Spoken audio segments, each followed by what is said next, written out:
I'm Crystal Ockley, and I'm the Chief Financial Strategist here at Confidence Wealth. And every week I try to bring up a topic that's talked about and is important, and I hope that you learn from. So today's topic is going to be about diversification and stress testing. So as we all know, the market has been on the up for quite some time. That's why a lot of people are asking me these questions and making sure that, am I okay, Crystal? Is everything going to be okay? And, there's talks of, what if there's volatility ahead? We do live in uncertain times, as we know, besides the fact that we've had a bull market for a very long time. Again, not looking at the pandemic and the fluctuation that happened there, because it was something that was not usual. And plus, with the debt that we have gone in since then, with different, economic factors that are into play, no one really knows where we are heading. There is a famous saying that goes, no one can predict the market. It is true. And Warren Buffett has always said, only amateurs trying to time the market. And it is true. So it's really about, do you have a good plan in place that's been stress tested? And are you diversified in the right way? I see a lot of times people that come to me and they have, obviously lots of different mutual funds or ETF or stocks. And what happens is they think they're diversified just because they have multiple holdings.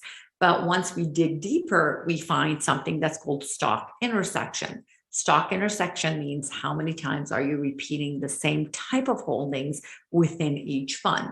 So example, what if you went out and you bought 3 different cereal boxes and you brought them home? When you opened it, a couple of the main ingredients are really the same. There's only little tiny things that are different within those cereal boxes. Well, now you really ended up with the same product, even though they had different names. So that's what it means when you're looking at, are we looking at stock intersection? Are you making sure that you're not repeating the same things over and over again? And also making sure that the plan is solid and is stress tested. One of the things that we do on a regular basis with our clients is stress testing their portfolio and stress testing against also inflation, possible taxes that could go up, and also how their money is going to last them through the ups and downs of the market, because that's the reality. There is no true average return. There is ups and downs of the market.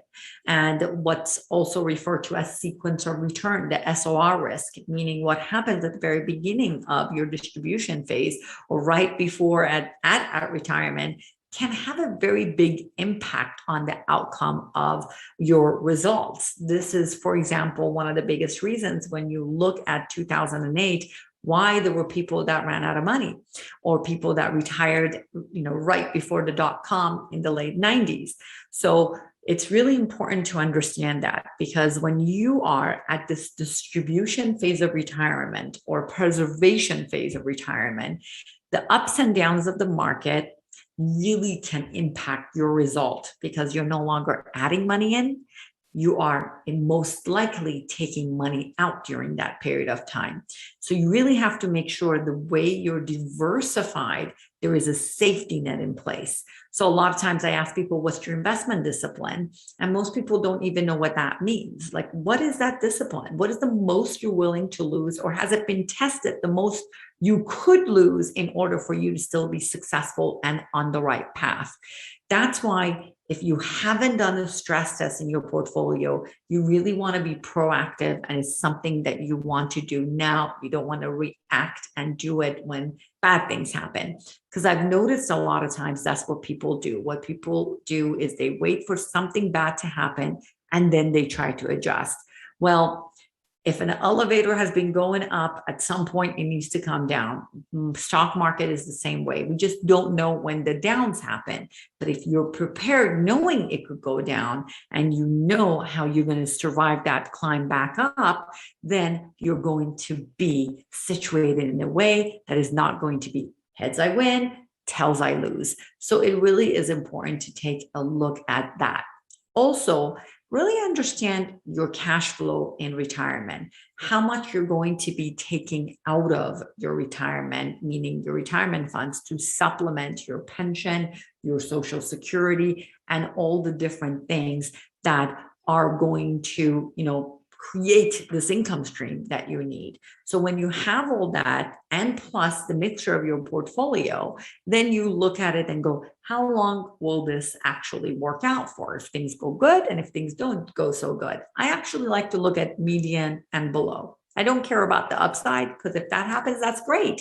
But really the purpose of the entire picture is figuring out the stress test on median and downside. So I know with our clients, this is something we do on a regular basis. So if you're a friend of a client and you're watching this, or you're someone who just stumbled upon our page and you've never done this before, feel free to request this complimentary stress test to make sure that you are situated in a way that, one, is diversified, has a safety net in place. And if you don't have an investment discipline, we can go ahead and you can create one. And more importantly, running the stress test to make sure that the result is going to be okay, that you're going to survive any of the volatility that might be coming ahead. I don't know about you, but I feel very uncomfortable with everything that's going on right now in the world in general and with all the debt we're in. So I rather prepare for bad things that could happen, knowing then if they don't, great. But if they do, then everything else is going to be icing on top of the cake. And that's the way you want to plan. It's not out of fear. It's about strategic planning and making sure there's a safety net in place. Think about it. If a company is planning any sort of, let's just say there's a product that's coming out, like with Apple, they're going to test different things that can go wrong. They don't test that everything goes great. That's a given. They're happy. They want to do that. They're doing this, hoping things will go bad, things will go good. But they plan for things going bad. If things go bad in this particular product, are we still going to, recoup our money? Are we still going to be okay if we launch this product? So when companies stress test for things like that, it's kind of like the same thing when it comes to you. It really is even more important because this is your entire life savings.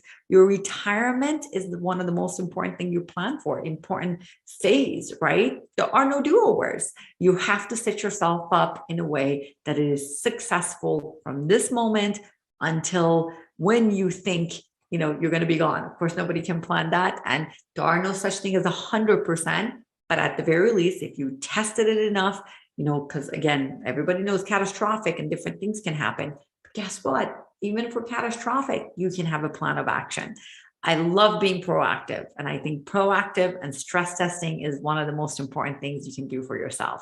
So hopefully you've done it. If you haven't done it, let us know and we'll go ahead and be able to do that for you. In the meantime, if you have any thoughts of what you think is going on and you want to tell me any feedback and any topics you want to talk about in the future, please feel free to comment for me so I can address that in the next meeting.